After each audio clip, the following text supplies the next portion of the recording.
Louvado seja nosso Senhor Jesus Cristo. Estamos no 7º domingo do tempo comum e a leitura o evangelho de hoje é de Lucas, capítulo 6, versículo 27 a 38.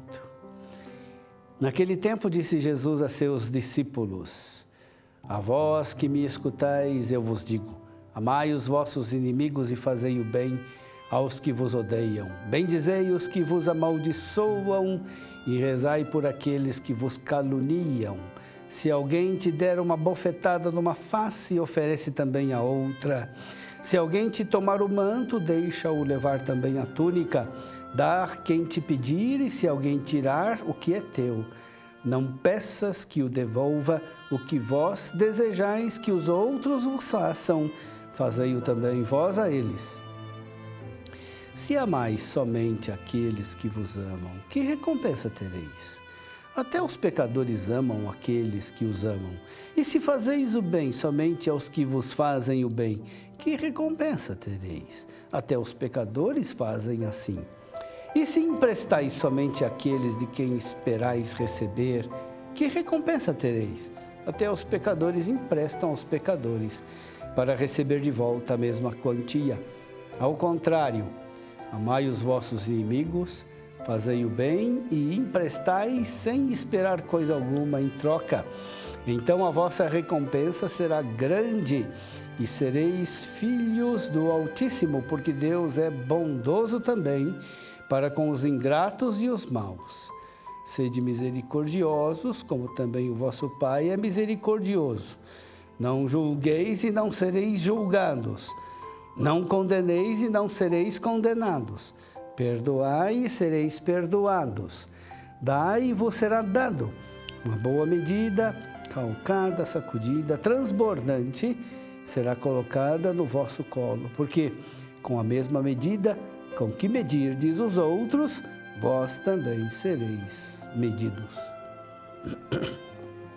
Meu irmão, minha irmã, o Senhor diz: amai os vossos inimigos e fazei o bem aos que vos odeiam.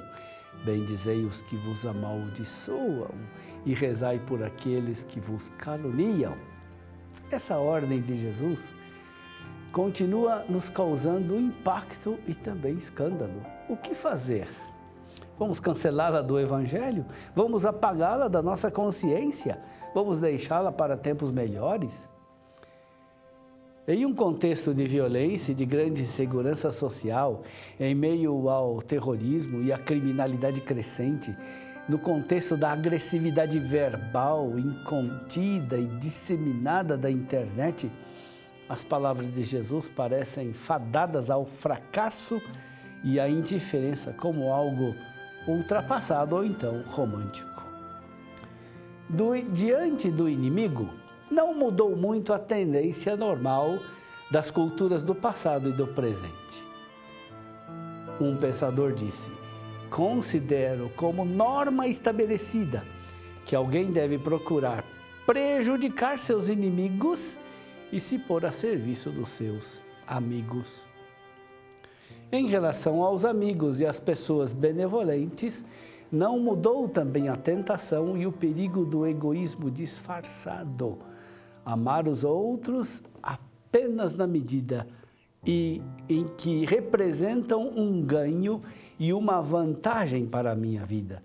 Contra esse egoísmo maquiado, Jesus é claro: se amais os que vos amam, que recompensa tereis? Também os pecadores amam os que os amam. E se fazeis o bem aos que vos fazem o bem, que recompensa tereis? Também os pecadores agem assim. E se emprestais somente àqueles de quem esperais receber, que recompensa tereis? Até os pecadores emprestam a pecadores para receberem o equivalente. Em outras palavras, somente quando nos sacrificamos pelos outros, sem esperar nada em troca, somente quando amamos sem que o outro mereça, somente quando perdemos para que o outro ganhe, somente assim atingiremos o mistério do amor de Cristo, que morreu por nós quando éramos seus inimigos. Esse amor é tão revolucionário e novo que os primeiros cristãos tiveram que criar uma palavra nova para exprimir o mistério desse amor de Cristo por nós e o amor dos cristãos pelos outros. Ágape. Por isso é preciso manter o mandamento de Cristo como monumento visível para os tempos de hoje. Precisamos entender bem, o mandamento de Cristo não é lei, é evangelho. É próprio da lei impor obrigações e nos deixar sozinhos na luta para cumprir com tais obrigações. A lei é boa para nos impor o que devemos fazer, mas a lei não nos dá força para cumprir tais obrigações. Fazendo assim, ou ela dá ocasião para a nossa vanglória, quando conseguimos cumpri-la, ou evidencia a nossa fraqueza e a nossa queda. O mandamento de Cristo de amar o inimigo, porém, não é uma lei, mas é evangelho. Para entender essa diferença, somos ajudados por São Paulo. O que era impossível para a lei, visto que a carne tornava impotente, Deus o fez. Enviando o seu próprio Filho, condenou o pecado na carne. Amar o inimigo não é um dado marginal da vida cristã. Amar o inimigo está no centro do Evangelho, porque Deus nos amou quando éramos seus inimigos. Jesus fez o bem a quem o odiava. Jesus perdoou a quem o crucificava. Jesus deu a quem não tinha o que lhe pagar. Amar o inimigo é Evangelho, porque Jesus é o Evangelho. Quer saber o que é o Evangelho? Olhe para Jesus. Veja como ele amou os inimigos. Contemple que todos os dias ele continua a ser bom para com os ingratos e maus. Ele continua perdoando quem não merece, continua se entregando por quem não corresponde ao seu amor. Eu mesmo. Amar o inimigo é evangelho porque Jesus não só dá o exemplo, mas também dá a força e a graça para quem enfrenta as mesmas dificuldades que ele enfrentou. Para os que são caluniados, são odiados, são feridos injustamente. Se nos entregarmos à graça de Cristo, poderemos imitar o amor de Jesus. Amar o inimigo não é lei, mas evangelho, porque o mandamento de Cristo não é a condição para estar próximo de Deus. É, pelo contrário, o resultado e a consequência da proximidade de Deus.